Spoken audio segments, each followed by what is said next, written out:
nada quisiera agradecer a Valeria Madar por la invitación y evidentemente al comité que está organizando este evento, un magnífico trabajo. Y bueno, esta parte también quiero decirla es que lo que voy a presentar hoy es el trabajo de muchos colegas y amigos a los cuales estoy profundamente agradecida. Y bueno, después de la ponencia de hoy, mi retrospectiva del tipo de registro que se hace en los elementos modelados en estuco en el momento preciso del proceso de liberación-excavación, pues va a ser la retrospectiva picapiedra. Pero bueno, mi intención básicamente es mostrarlo un poco para discutir en qué estado de la cuestión estamos, cómo podemos mejorar y evidentemente cuáles han sido los errores y cuáles han sido los retos para lograr hacer este tipo de registros en estas circunstancias especiales. Evidentemente tomar en cuenta que la tecnología es una herramienta útil, pero también enfatizar el hecho de que pues el registro contesta una pregunta y yo creo que eso no hay que perderlo en cuenta.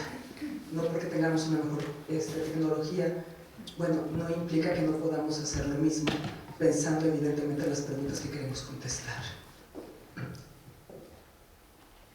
Bueno, para los que no están familiarizados con este tipo de elementos, los elementos modelados en estuco, lo podríamos decir que son relieves y escultura adosada, que se integran no solamente a los rasgos arquitectónicos, sino que en sí mismos dan el significado a los edificios, y el significado y el valor desde un punto de vista estético podría ser, pero también desde un punto de vista de simbolismo, desde quienes crearon este tipo de elementos. Este tipo de manifestaciones culturales se observan en el área maya, son más comunes en Mesoamérica, en el área maya, por la simple razón de que la mayoría de los sitios arqueológicos del área maya se encuentran en una plataforma calcárea y evidentemente el uso de la cal y sus derivados es una manera del aprovechamiento de sus recursos en un entorno conocido. Yo me voy a enfocar en tres sitios: el sitio de Becán, el sitio de Calakmul, que están en Campeche, y Izamal, que fue el proyecto posterior que pude y tuve la oportunidad de coordinar. Bueno, a veces digo, para las personas que no están familiarizadas con la arqueología, a veces me gusta explicar las cosas con bolitas y palitos, pero bueno, yo creo que este es un buen ejercicio. Lo que vemos aquí son las excavaciones de Huachactún. Fue uno de los primeros sitios que se encontraron este tipo de manifestaciones culturales. En términos generales, esta parte, por lo que así nombré la ponencia desde la periferia de la arqueología, quisiera explicar un poco cómo, de alguna manera, cuando estás inserto en un proyecto arqueológico, ¿qué es lo que busca? Bueno, evidentemente sabemos que cualquier proyecto arqueológico comienza con una pregunta de investigación. ¿Para qué? Para conocer ciertos procesos culturales del pasado o identificar a los individuos que vivieron en un momento determinado. Es la excavación el medio para obtener esta información o estas pequeñas huellas, pero evidentemente y paradójicamente la excavación es un proceso de destrucción. Entonces es en este momento preciso que se hace esta liberación donde el registro es sumamente importante. Y bueno, ¿por qué? Y la decisión de destruir, en este caso una etapa constructiva que otra, es evidentemente con la idea de que un elemento nos va a dar más información que otra. En la arquitectura maya, la idea, cuando ustedes saben que se construye como pequeños cajones, se deja el edificio, una etapa constructiva, se construye sobre diferentes etapas constructivas. En el caso particular de los elementos de la arquitectura con elementos modelados en estuco, no es nada más una manera de economizar materiales, sino finalmente desde la concepción maya, podríamos decir que esto también tiene una energía y un simbolismo que se resguarda en estos edificios. Por eso, estos elementos, cuando son reenterrados dentro de la arquitectura, se conservan en muy buenas condiciones, porque hay un propósito de su conservación. No se dejan destruir, sino finalmente se conservan de esta manera. Y bueno, desde el punto de vista de arqueología, bueno, esta fuente de información, en este caso que es más valiosa, está más enfocado el estudio de estos elementos a la iconografía, a entender estos rasgos particulares de estos elementos para poder entender más de la ideología, en este caso de los mayas. Y evidentemente, pues la parte que también se explora muchísimo más es el estudio arquitectónico. En el caso particular de la estructura de Washington, pues bueno, este tipo de edificio marca una distribución que tiene que ver con los grupos C, que esto es un tipo de elemento que puedes medir diferentes elementos arqueastronómicos. Y bueno, finalmente la difusión, que se podría implicar el dejarlo expuesto para que la gente los pueda visitar. Bueno, ayer quien estuvo aquí, Isabel Medina, también utiliza teoría de contextos para explicar qué es un objeto arqueológico. A mí también me gusta mucho teoría de contextos Schiffer, 1982, creo. Y bueno, básicamente lo que quiero mostrar aquí en la primera columna es que un objeto arqueológico tiene una historia, y la historia puede empezar desde que se hizo, tiene un uso, un desuso, y después evidentemente puede ser abandonada. Y en el caso de los elementos modelados en estuco, como les mostré, bueno, ha sido intencionalmente enterrado. Puse dos columnas al lado, un poco son como estas dos visiones de arqueología y conservación. No digo que así sea, pero bueno, traté de hacer este ejercicio de separar, no de una manera u otra.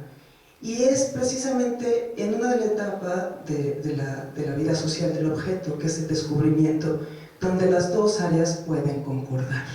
Este es en el mejor de los casos. Muchas veces lo que pasaba anteriormente, porque bueno, ahora ya hemos cambiado, es que el conservador muchas veces intervenía después del descubrimiento. Ahora, cuando tenemos la oportunidad de participar de manera conjunta en este proceso. Y en este descubrimiento yo creo que tenemos objetivos en común, y evidentemente es el registro. De que el registro, en términos de arqueología, implica identificar rasgos del pasado y que igual están más interesados en unos aspectos que otros. Eso no implica que nuestro registro no pueda aportar esa información. Y lo que también quería decir es que, como bien lo señaló Isabel Medina, ella incluyó en estas etapas culturales la parte de conservación como un aspecto que nosotros también tenemos que identificar. Entonces, nuestro registro, de alguna manera, también es muy importante generar un registro de conservación puntual en este momento, porque va a ser la base para futuros monitoreos. Bueno, de términos generales, entendiendo el registro como un conjunto de realidades que nosotros marcamos o registramos para poder contestar preguntas. Bueno, esto de alguna manera, la última columna azul clara, pongo como los principales aspectos que a veces a nosotros nos interesa contestar o tener o archivar. Bueno, empezaré con Becán, 1999. Becán es un sitio arqueológico que se encuentra en el sur de Campeche, en la zona llamada Riobec. Y bueno, como ven, dentro del proyecto arqueológico llevado por Luz Evelia Campaña, se descubrieron dos mascarones modelados en estuco. Me voy a enfocar en el segundo. Bueno, Luz Evelia Campaña me contactó porque cuando iba a iniciar el proyecto de arqueología, lo que quería era iniciar un programa de conservación de piedra. Pero bueno, evidentemente en la arqueología, aunque hagas preguntas, tengas metodologías, bueno, no se sabe finalmente qué es lo que se puede encontrar. Y dentro de sus primeras excavaciones se encontraron algunos fragmentos de estuco. En este momento yo no estaba presente, tampoco Paola Lozano, que en ese momento trabajábamos juntas, y fue Valeria García la que llegó, vio entró a este contexto, levantó los elementos y posteriormente se hizo el proceso de liberación-excavación. Yo me quiero enfocar a la parte del registro, que eso es la parte que me voy a enfocar, pero evidentemente si hay preguntas después que ven de la intervención, si tenemos tiempo lo podemos contestar. Bueno, ¿cómo se hizo este registro? En 1999 empezaban las cámaras digitales. Yo iba a decir que no había cámara digital, pero hoy en la mañana Lucy me enseñó unas tomas de su cámara digital que tenía. básicamente una cámara muy chiquita, con una capacidad muy pequeña. Las tomas que podía sacar por sesión eran 30. Entonces, bueno, el registro, ¿cómo se hizo? A través de imágenes en cámara analógica. ¿Cómo? Pues sacando muchas fotografías, después que íbamos bajando en diferentes etapas, y utilizando una bitácora diaria de todas estas cosas que veíamos. Teníamos una referencia escrita y con la imagen, respaldada con la imagen. Después que estaba viendo mis registros, porque esto fue hace mucho tiempo, me di cuenta, bueno, posteriormente, evidentemente, ya sea para el registro gráfico, pues se hace un dibujo, que finalmente es una representación. Y este dibujo se hace a escala, que no viene ahí, pero bueno, se hace una escala milimétrica. Pues para poder sacar el dibujo a línea después de que se hace el proceso de liberación.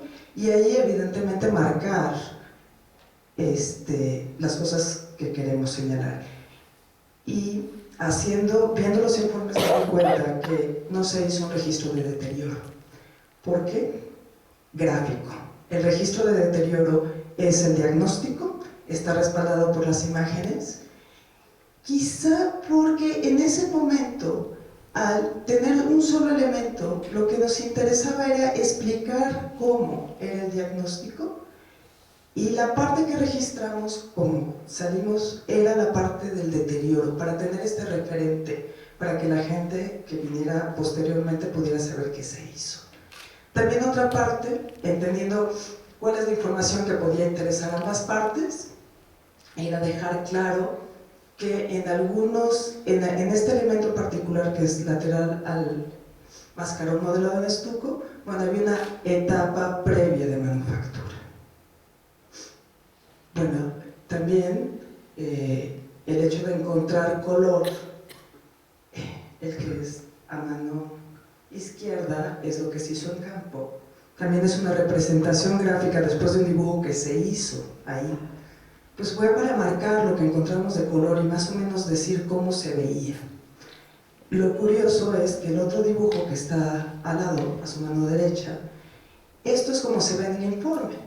Bueno, de ahí se sacó una fotocopia a color, y esto es lo que finalmente se muestra en el informe, que es parte de la documentación que está accesible. No es preciso, evidentemente, es una representación, pero la intención evidentemente era marcar lo que había.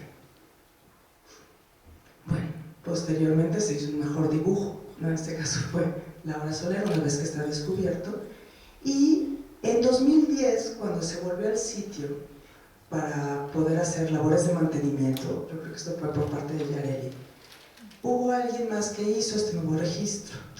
Con esto yo lo que quiero marcar es que, bueno, un registro no es algo permanente, la documentación es una acumulación de información, y si puedo notar entre un gráfico y otro, hay algo que cambia.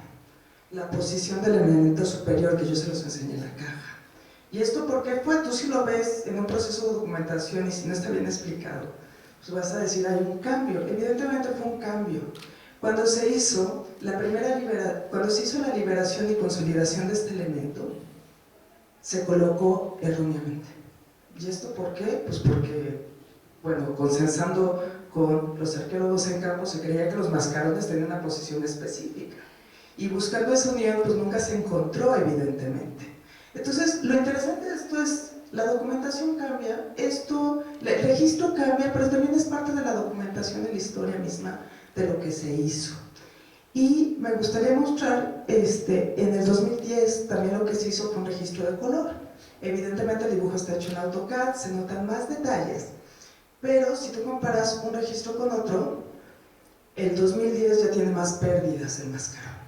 Y hay algunos detalles que por el hecho de no recuperar la información generada al principio, no se pudieron incluir. Entonces, esto es nada más marcando que, bueno, se puede mejorar, pero yo creo que la acumulación de información es muy importante integrarla para que los registros que se pueden hacer de mejor manera acumulen información generada. Bueno, me voy a apurar, tú me dices. Calakmul. Esto se realizó en el proyecto que participé en Calakmul, fue 2012, 2002-2004. Calakmul también se encuentra al sur de Campeche, en el área del Pete, frontera con Guatemala, y es en el edificio central al cual nos vamos a enfocar. Bueno, en 2001 se hizo este descubrimiento. El interés del proyecto arqueológico era entender las diferentes etapas cronológicas de la estructura 2, y por medio de un pozo y posteriormente un túnel se encontró evidencia de elementos modelados a estuco que por las dimensiones se podía creer que era un friso. Las dimensiones generales de este elemento es una fachada de 20 metros por 3. Bueno, este es el pozo de prospección que se hizo para poder generar toda esta estructura de viguería que soportara el peso superior y que se empezara a hacer el trabajo de liberación. Lo que yo también quiero mostrar en esta imagen es las condiciones en las que a veces estás trabajando. Pues la luz era una planta, focos, bulbos, en este caso era luz de día, pues para que no fuera luz amarilla y no hubiera problema con nuestra vista, y el espacio no alcanzaba de profundidad más de 2 metros. Bueno, yo nada más quiero que se fijen en esta imagen. Evidentemente, a diferencia de la experiencia en Becan, las dimensiones y evidentemente el hallazgo requería de una mayor sistematización de la información. Como era un elemento muy grande, pues la idea fue hacer un registro por secciones. Como antecedentes generales, lo que se tenía era cómo condensar la información en fichas. Pues, y en fichas que se hicieron de diagnóstico de los diferentes relieves en fachadas de elementos de piedra. Y bueno, evidentemente tenemos lo que es la parte de deterioro de piedras, hablar de lo que es las condiciones generales que tiene que ver el microambiente que se encuentra, hablar de algunas causas o agentes de deterioro, y esta era la primera idea: necesitamos concentrar la información de manera parcial en fichas. Pero bueno, otro antecedente importante, no voy a hablar mucho de lo que fue el proyecto de Ale, pero en 2001 el proyecto de conservación de Balam hizo un registro en el cual ya en este momento había o se utilizaban más cámaras digitales o teníamos más acceso a cámaras digitales, donde la imagen digital era impresa para poderse colocar como en un protector de pantallas y poder marcar directamente en la imagen los efectos de deterioros de algunos de los agentes que tú veías visualmente. Es un registro visual. Y yo creo que esto bueno, hasta la fecha lo sigo utilizando y es algo que se puede manejar fácilmente. De alguna manera, esta fotografía marcando los registros sirve como mapeo y es un instrumento de trabajo que siempre puedes tenerlo ahí. Por cualquier cambio que identificas, tú puedes seguir marcando o anexando otro tipo de información. Y por supuesto que se necesitaba condensar la información en fichas. En este caso, el tipo de fichas que se utilizaron, lo que trata de hacer es poner los diferentes efectos de deterioro, evidentemente también los agentes, para poder hacer esta relación causa-efecto y poder entender los mecanismos. Los espacios en blanco se dejaron para que después de marcar lo que visualmente ves, poder entender si lo que ves se integra a alguno de estos aspectos que ya están señalados, que esto es como un marco de referencia, poder escribir entonces qué pasa y qué mecanismos son. Yo lo puedo entender esto como pequeños clústeres de información, que si en todo el friso, que fueron un total de 24 secciones, tienes secciones, esta es la información que tú vas a analizar posteriormente para entender cuál es el diagnóstico de deterioro, cuáles fueron los mecanismos de deterioro en las diferentes etapas de la vida cultural, en este caso de este tipo de elementos. Y bueno, evidentemente la elección de este tipo de términos o de efectos fue un poco basado en una primera observación. Y evidentemente, bueno, hay términos que se utilizaron, ahorita no estoy muy segura de utilizarlos, pero bueno, es la idea de tener un marco de referencia. y lo que se hizo posteriormente es que este registro hecho en campo se pasó o se transfirió digitalmente en un programa de Adobe Photoshop. ¿Por qué no se utilizó una nomenclatura, rayitas o bolitas para hacerlo? Porque desde mi punto de vista lo que se necesitaba en un principio era tener la imagen lo más cercana al después del descubrimiento, porque la imagen visual era en esta primera ocasión un referente. Yo aquí voy a hablar de los problemas que se tuvo de este registro. Uno de los problemas es que teníamos una cámara maravillosa que estábamos muy contentos, pero que no sabíamos usar bien, que no se trabajó con un fotógrafo porque el arqueólogo a cargo y todo el mundo estaba muy entusiasmado y pensaba que se podía sacar fotos en ese momento de esta manera por secciones. A veces no eran superficies completamente planas, no se hizo ningún tipo de aditamentos y hacer un mosaico en Adobe Photoshop no es tan fácil, entonces evidentemente el color tampoco lo es. Entonces por eso queríamos dejarlo, pero bueno, fue un principio, me voy a apurar. Y evidentemente, dada estos problemas que hay de la fotografía en general, pues bueno, de alguna manera se sustituyó por todas las fotos de detalle que se podían sacar y que estaban ordenadas de esta manera. Y este es otro de los problemas, el pensar que la mejor manera de sistematizar la información es a través de una base de datos, pues en este caso no era necesario. Y en lugar de ayudar, yo creo que hasta la presentación y la manera de obtener esta información, porque se utilizó Access, yo ahorita no lo utilizaría otra vez. ¿Por qué? Porque nada más se seleccionó, es saber cuál era el diagnóstico, lo que se concentró en esta información era esta información sobre el mecanismo de deterioro, no sobre los efectos encontrados. Y bueno, esta es nada más la imagen también de que nos parece muy importante, o nos pareció muy importante en ese momento, es marcar las intervenciones. Me voy a apurar. Bueno, evidentemente después de esto se hizo una foto después del descubrimiento, después de que se pudo ampliar el túnel y liberar más esta fotografía profesional, en el cual también fue una oportunidad para seguir agregando información. Estos son lo que se hizo de reposición volumétrica. Voy a seguir, yo creo que me voy a pasar esto. Y evidentemente, de la información que se obtuvo, también surgió una investigación para identificar más cosas de técnica relacionadas igual con los contextos y para entender cuál era la función de estos elementos y descubrir a los creadores. Pero bueno, voy a tener que pasar esto porque si no, no voy a terminar. Ahora, Izamal. Izamal, bueno, ya fue un proyecto más reciente. Izamal se encuentra en Yucatán. En este caso es un sitio que está inmerso en una zona urbana, por eso el edificio, que es la imagen del lado derecho, es el Kabul. Se encontraba dentro, formaba parte de la construcción del edificio colonial. Yo aquí nada más quiero decir que tiene una particularidad este proyecto.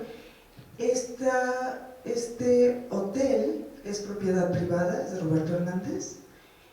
Él pidió que se pudiera hacer una investigación sobre el basamento que se encontraba en este predio y evidentemente pues se encontró también elementos modelados en estuco.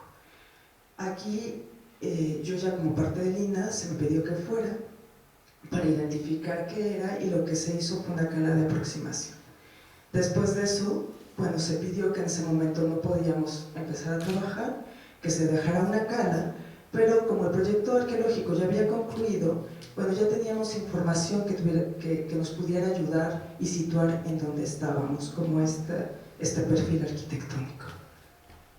Dentro del proyecto también estuvo contratada una arqueóloga que de alguna manera, aunque era un contexto, que era un tipo basurero, pues fue importante tener la planta, por lo que pudimos identificar algunos elementos que se ven en este perfil, como saber dónde está el nivel del piso, evidentemente encontrar otro tipo de modificaciones que tienen que ver con el periodo colonial, y bueno, realizar este proceso de manera como se excava finalmente, para poder identificar algunos rasgos dentro de la matriz del relleno que pudiera aportar cierta información. Ahora en este proyecto, pues sí se contó con la ayuda de un fotógrafo profesional para poder hacer esta división por secciones. Y aquí está el registro, ¿no? Ya se ve mejor. Evidentemente se consideró que, bueno, se podría marcar igualmente dentro de la fotografía si necesitábamos la imagen de cómo se veía el objeto después o el mascarón antes de su intervención. Se puede hacer anexando una imagen sin este registro, ya se para ser un poco más puntuales en el registro. La ficha del estado de conservación tiene la misma idea de desconcentrar lo que sería la información relativa a esta relación causa-efecto de deterioro de los mecanismos. En este caso se consideró apropiado integrar también cuáles son los principales efectos y, bueno, siempre poner imágenes que respalden la información. Esta es la intervención y, bueno, evidentemente la ficha de lo que se hizo.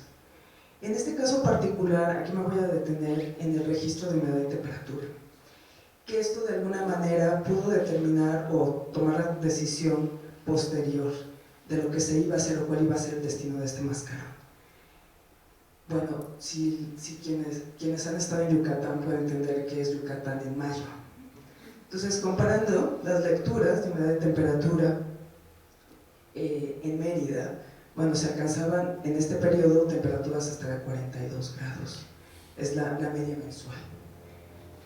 Y pues lo que nosotros hicimos fue mediciones con Data Logger, donde, si se pueden dar cuenta, cuando tomamos nuestras medidas de cómo hacerlos, esto tenía una gran palapa antes de empezar. Aún así, para evitar una recarbonatación o una evaporación acelerada, teníamos que estar cubriendo este mascarón, poner vasos de agua para poder tener ciertos niveles de humedad, que al final, independientemente de que era menor la temperatura y los índices de humedad, podíamos alcanzar rangos mayores, bueno, finalmente seguían siendo altos y variables.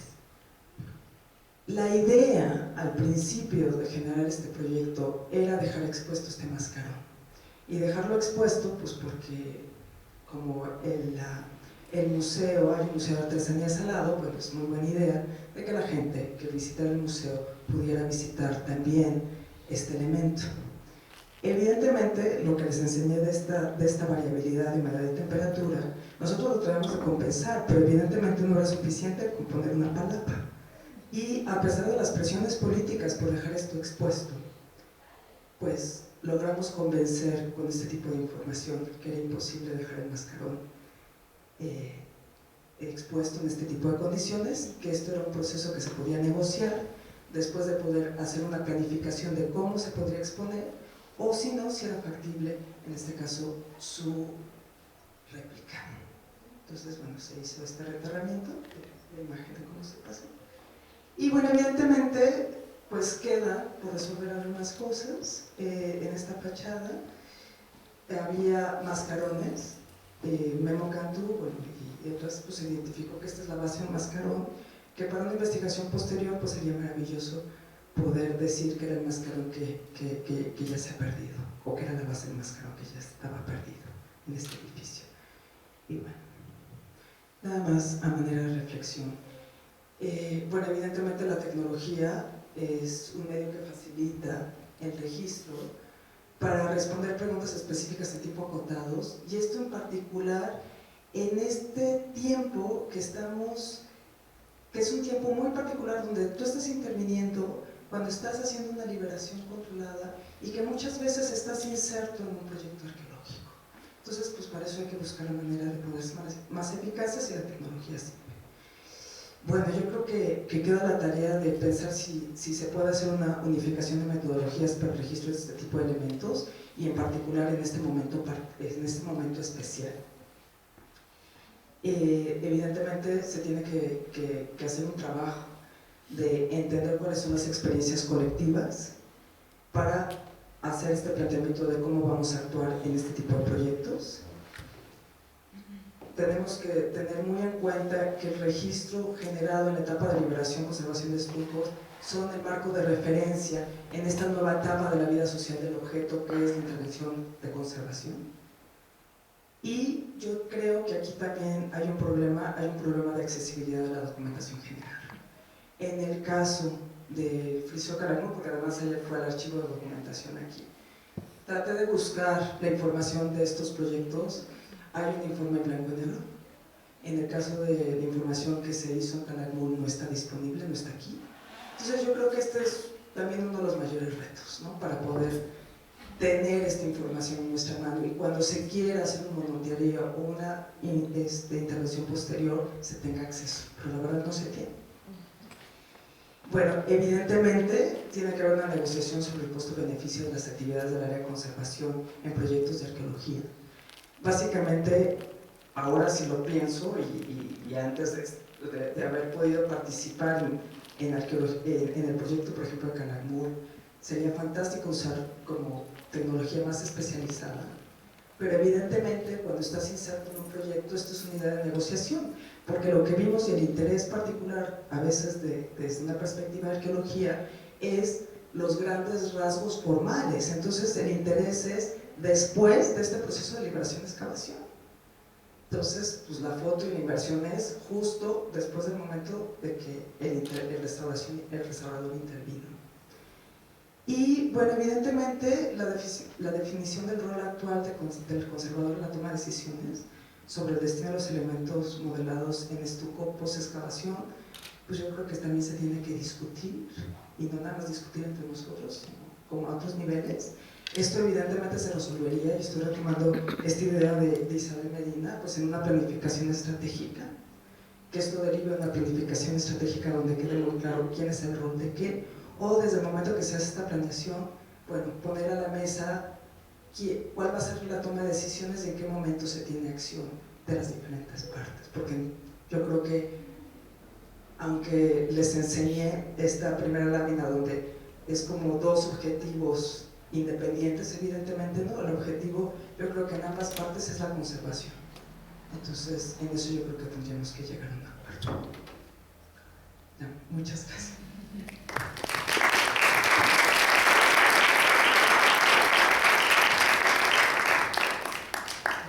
Pasamos a la ronda de preguntas.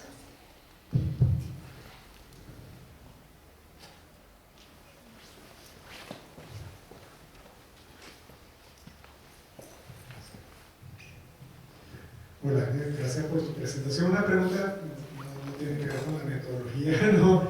Y con la parte de documentación, pero es que yo hace un tiempo conocí un grupo en Bélgica que estuvo trabajando en Calakmul, de la Universidad de Gante, e hicieron una base que llamaban la 4D de Sistema Geográfico de Información acerca del sitio y no sé si este sistema no sé si hubo alguna colaboración, porque ellos estuvieron trabajando con tecnologías y con helicópteros y haciendo levantamientos y todo eso, no sé. Bueno, no creo, porque bueno, yo ya no he estado trabajando en Calakmul desde, la última vez que fue a Calakmul fue en 2005, pero evidentemente yo creo que sí, que eso pudo hacerse, ¿no? Que además hay diferentes áreas, se hizo esta nueva declaratoria, entonces yo creo que a raíz de eso se ha hecho este nuevo registro, evidentemente utilizando tecnologías más actualizadas.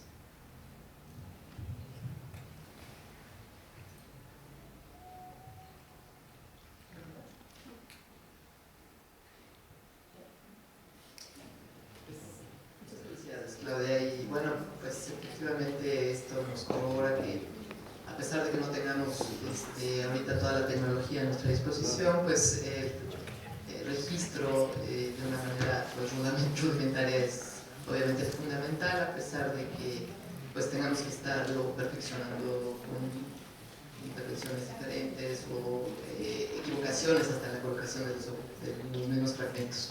Muchas felicidades.